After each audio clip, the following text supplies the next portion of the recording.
You hear it said in various ways, but it kind of comes down to this. If you love someone, let them go.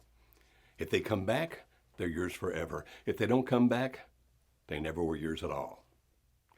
I saw a manifestation of that on Facebook a couple of years ago when a guy posted that he loved his wife very dearly and he said, "She loves me. We're best friends, but she said she wants to be free.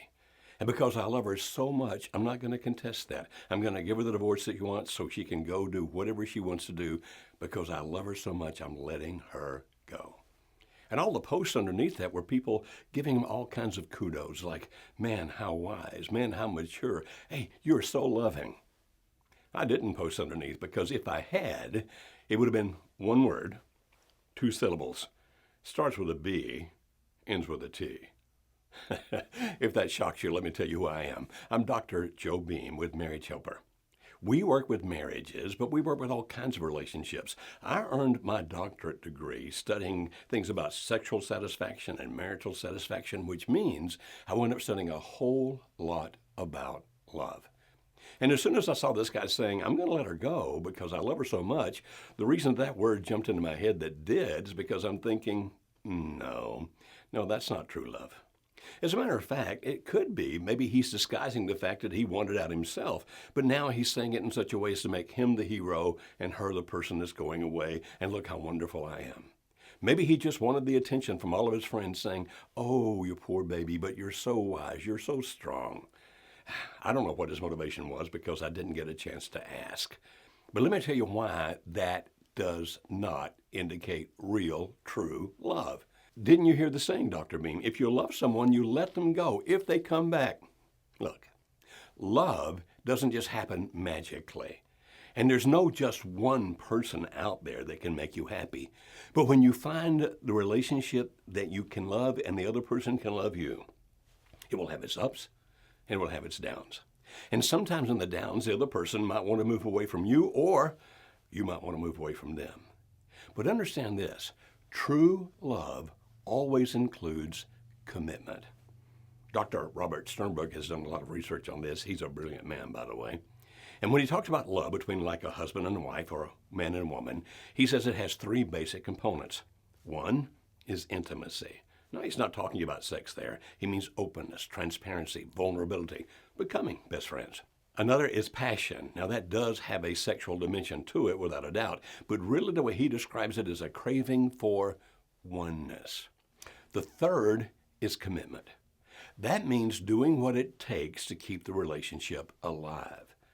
But you're thinking, but Dr. Beam, she's already ended her commitment. She's the one that wants to go. So what in the world can he do?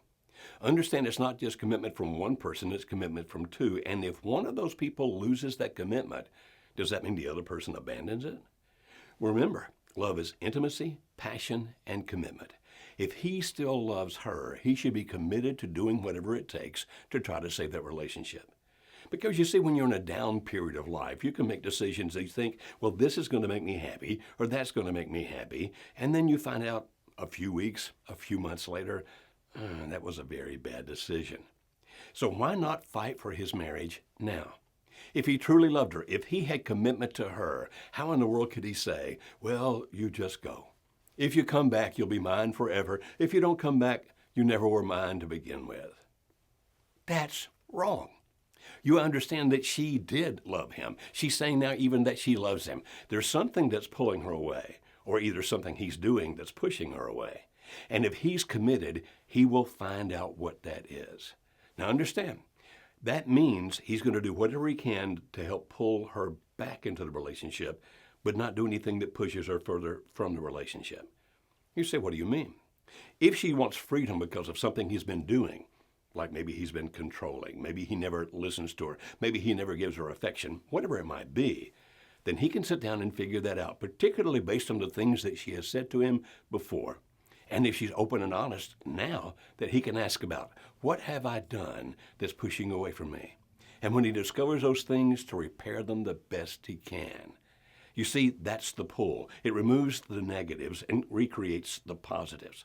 And that's what you want to do, is pull the other person towards you, not by manipulation, not by control. Those are negatives. But by becoming the best you that you can possibly be. You can subscribe, by the way, here on YouTube to our other videos. You can see that just below. And when you do, you'll get access to all of them, and you'll know when the newest videos come out. One of them I suggest that you look for, as a matter of fact, we've done more than one, is about a subject called PIES, P-I-E-S. It has to do with physical, intellectual, emotional, and spiritual.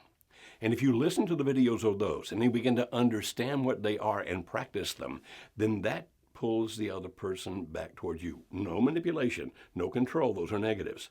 Do you understand? Your job here, if you really want to stand for this relationship, rather than just saying, well, go away and I hope you come back someday. Hogwash. Do what you need to do to become the best you can be, to remove anything that you've been doing pushing the other person away, and to become everything about you that you can to pull the other person back toward you. That means sometimes, though, you need to get the right help. Be careful about talking to your friends. Be very careful about talking to your family.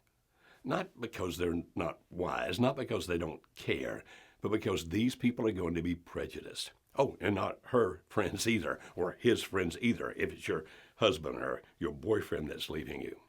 Because you understand, all these people will have opinions. Now, please understand, these opinions will be prejudiced because they care for the individual. Your friends care for you. His or her friends care for him or her. And therefore, whatever they share, whatever they advise, whatever they say is going to be biased. Even if they're wise and good people, it's almost impossible not to be biased when your emotions are involved. Therefore, that's not where you need to seek your help as to what you do next. You're going to hear some really bad things.